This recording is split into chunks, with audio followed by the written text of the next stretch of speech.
This week, I'm going to share with you 4 obsessions that leaders struggle with. And overcoming these obsessions are the keys to helping you grow yourself, growing the people around you, growing your business or organization. And the first obsession that leaders struggle with at times, and it just depends on the situation and the status of your organization. It also depends on exterior factors like the economic status and things of that nature. But the first obsession that a leader will find themselves trapped in is the obsession with financial results. The obsession with financial results. And I understand money's important. I know people will say to me sometimes, they'll say, Tony, money isn't everything.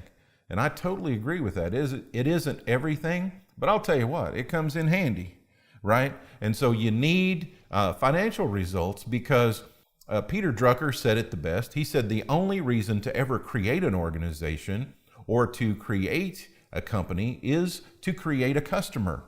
And the only reason to have a customer is the fact that they're going to purchase goods and services from you, or you're going to serve them. And the only way that you can continue to have products or you can continue to serve them is if there's some sort of financial exchange. So I'm not saying that financial results aren't important, but it becomes very detrimental and becomes a big constraint for leaders when we obsess over financial results. Typically what happens is when we begin to obsess over the financial results, then we begin to ignore the needs of the most important people around us. We start to ignore the needs of our customers because all we want to do is sell them something. All we want them to do is to buy our product because we're so obsessed. We lose sight of how to help them and make their lives better. We ignore the needs of our employees. We start taking the positional overlord position of just do what I told you to do because we're under stress, because we're really obsessed with financial results, and we start to manage and manipulate rather than serve and to lead. And then we're ignoring our values. I've heard it said that when 2 cars are meeting on a street and one car is money and one car is morality, morality is going in the ditch every time. So we've got to make sure that we don't obsess over financial results, even though they're important. The second obsession that we typically get into sometimes as leaders is we get totally obsessed with control. And when we get obsessed with controlling things, that's not bad. Things are meant to be managed. But when we get obsessed with controlling people, people are meant to be led, not controlled, not manipulated, not managed. And so when we obsess over controlling people, we totally crush and squash all of their creativity.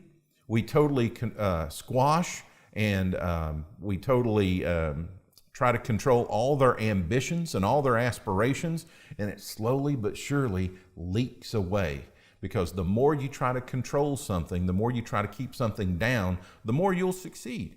And rather than releasing it and letting it be free and let it be a little more free-flowing and encourage people to be more creative, to be more aspirational, to be more ambitious.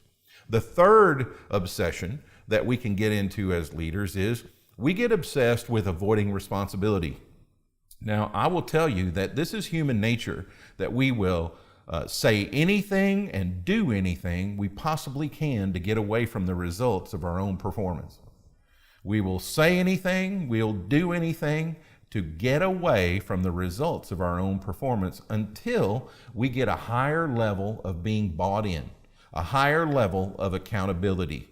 So we need to look in the mirror and we need to make sure that we're accountable and that we're bought in and we take ownership over our own results and our own performance before we blame other people. Because leaders don't blame, leaders help. And so we lead by example. So we have to take responsibility for our own performance first before we can even think about holding other people accountable. Number 4 obsession is sometimes we get way too obsessed with logic. Obsessed with logic. People are not always logical.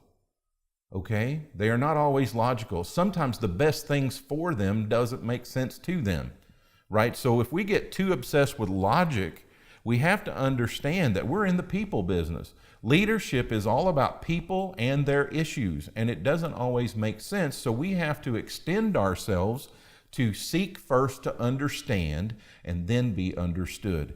Because when we get too obsessed with logic, then the whole world doesn't make sense. So some of the best ideas in the world were first ridiculed before everybody said, oh my gosh, that is the best idea ever. How did we ever get along without that? It wasn't logical at first. So we have to suspend our logic and understand that we're in a very creative role as a leader. Leaders create, they don't manipulate.